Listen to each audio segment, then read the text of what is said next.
तो भी जमीन से आसमान तक पहुंच रहा है, एक चीज उसके पास जरूर होगी, समझदारी। ज्ञान हो या ना हो, शिक्षा हो, ज्ञान, माफी चाहता हूं, ज्ञान नहीं, शिक्षा, शिक्षा हो या ना हो, एक चीज जरूर होगी, समझदारी। जो भी जमीन से आसमान तक पहुंच रहा है उसके पास एक चीज जरूर होगी, कंपलसरी होगी ही होगी, समझदारी। और जो लोग लड़ना जानते हैं, भाग्य हमेशा उनके साथ है, हमेशा। जो लोग लड़ना जानते हैं,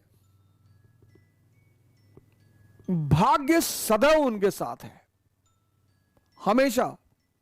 क्योंकि कभी ना कभी उसे भी तो शर्म आएगी। और संघर्ष, जिस व्यक्ति को यह बात समझ में आ गई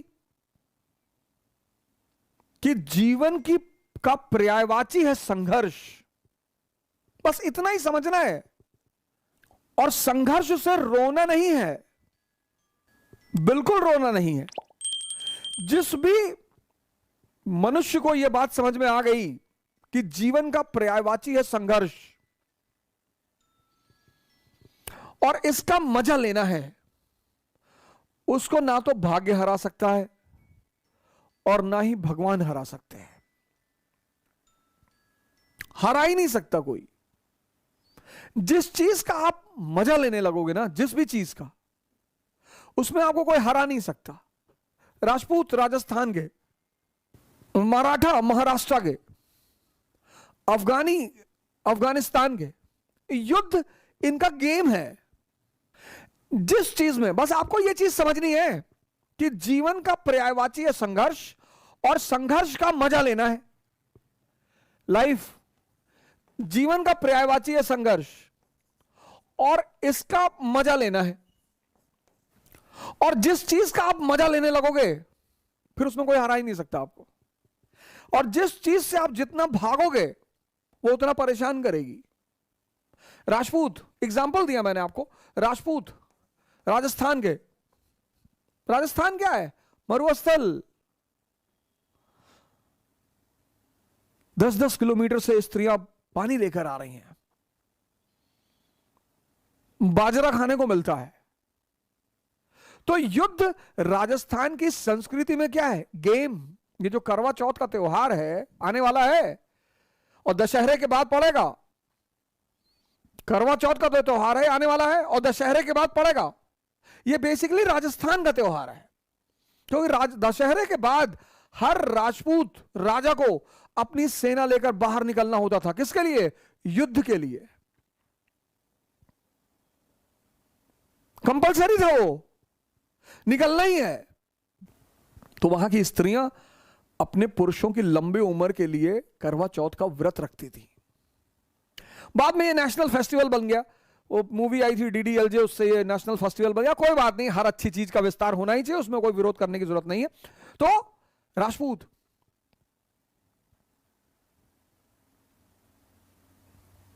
इल्तुतमिश की तो हिम्मत ही नहीं पड़ी। रजिया अंदर गई, थोड़ा सा रणथंभौर के राजा को हराया, वो उसकी उपलब्धि रही। बलबन गया ही नहीं। अलाउद्दीन खिलजी को बहुत मेहनत करनी पड़ी, धोखेबाजी का सहारा लेना पड़ा। शेरशाह सूरी को कहना पड़ा कि मुट्ठी भर बाजरे के लिए मैंने हिंदुस्तान का ताज दांव पे रख दिया। और अकबर को भी राजपूतों का सामना करना पड़ा, क्योंकि दिल्ली से गुजरात जाना ही जाना है और दिल्ली और गुजरात के बीच में राजस्थान है और राजस्थान के राजपूतों के लिए युद्ध खेल है। तो अकबर ने पूछा बीरबल से कि भैया क्या चाहिए इन लोगों को। बोले सरकार 2 चीज चाहिए, एक तो सम्मान चाहिए। बोले दे दो, बोरे में भर के दे दो, बोरे में सम्मान भरो, दे दो। और टाइटल देना शुरू हुआ। बोले सरकार एक तो सम्मान चाहिए। बोले दूसरा क्या चाहिए। बोले दूसरा युद्ध करना चाहिए। अरे बोले बहुत अच्छा यार, मानसी को बनाओ गवर्नर काबुल का। ये आज अमेरिकी फौजें भाग गई काबुल से। यहां के राजपूतों ने बहुत पंगा लिया सर, क्योंकि अफगानियों का भी खेल है युद्ध करना और राजपूतों का भी खेल है युद्ध करना। संघर्ष को तुम खेल बना लो, यही ऑप्शन है और कोई ऑप्शन ही नहीं है। मोटिवेशन क्लास ले लें, सरकारी नौकरी पा जाए तो संघर्ष खत्म हो जाएगा? कभी नहीं होगा सर। वो पर्यायवाची है। जब राम के जीवन से नहीं खत्म हुआ, कृष्ण के जीवन से नहीं खत्म हुआ, मोहम्मद के जीवन से नहीं खत्म हुआ, जीसस के जीवन से नहीं खत्म हुआ, तो हमारे जीवन से खत्म हो जाएगा? कभी नहीं होगा। मराठा युद्ध में मजा आता है इनको, औरंगजेब को यह बात समझ में नहीं आई। अफगानी युद्ध में इनको मजा आता है। तुम बस संघर्ष को अपना मजा बना लो, और जिसने भी संघर्ष को अपना मजा बना लिया, जीवन उसके लिए मस्ती भरा हो गया। तो मैंने कहा कि जिसको भी संघर्ष में मजा लेना आ गया, भाग्य उसको सपोर्ट करेगा और भगवान भी उसका सपोर्ट करेगा। और अपने दोस्तों को इस्तेमाल नहीं कर पाते, जो दुश्मनों को कर ले। लोग अपने दोस्तों को इस्तेमाल नहीं कर पाते, दोस्तों को। जो दुश्मनों को कर ले, जिसके लिए दुश्मन दुआ करने लगे। माननीय मुलायम सिंह यादव जी विपक्ष के नेता रहे हैं संसद में, उन्होंने दुआ की मोदी जी के लिए संसद में खड़े होकर कि हम चाहते हैं कि मोदी जी दोबारा प्रधानमंत्री बने। अकबर ने राजपूतों को इस्तेमाल कर लिया। सामान्य लोग जीवन में अपनों को इस्तेमाल नहीं कर पाते, उनको उन्हीं से दिक्कत रहती है।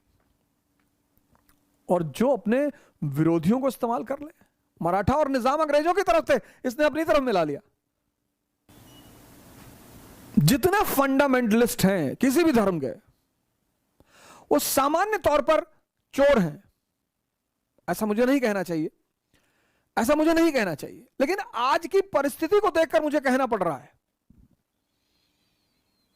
ये जितने भी कट्टरपंथी हैं किसी भी धर्म के, ये धर्म को समझते ही नहीं। इतनी महान चीज है धर्म। कोई भी, हिंदू धर्म, बौद्ध धर्म, सिख धर्म, इस्लाम धर्म, क्रिश्चियनिटी, कोई भी। इसीलिए धर्म के नाम पर नहीं लड़ा जा सकता। और अगर यह बात राजा को ना समझ में आए तो उसका राजा होना ही बेकार है। और अब अंग्रेजों की नजर पड़ी कि नहीं नहीं भैया, ये तो मामूली आदमी नहीं है, ये तो भविष्य में खतरा पैदा कर सकता है। और प्रिकॉशन एक बड़ा प्यारा शब्द है, बहुत प्यारा। किसी भी समस्या को विराट होने ही ना दें। प्रिकॉशन एक बहुत ही प्यारा शब्द है, बहुत, जिससे ज्यादातर लोग प्रिकॉशन लेते हैं शब्द से ही। प्रिकॉशन एक बहुत अच्छा शब्द है, वो हमेशा आपको सशक्त रखेगा। बहुत अच्छा।